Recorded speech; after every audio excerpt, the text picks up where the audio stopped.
Teman-temannya suka kerupuk sama saya, kumpul dulu di sini. Ini nih kecil-kecil nyebelin.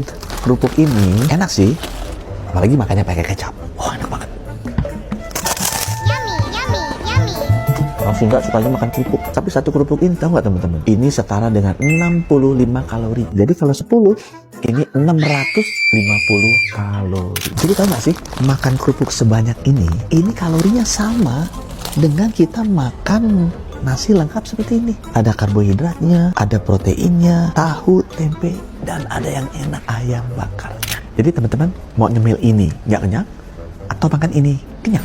Ya, itu tadi kasih makan sehatnya. Tapi kalau kita pengen makan sekali-kali, boleh deh sedikit-sedikit. Enak kok kerupuk.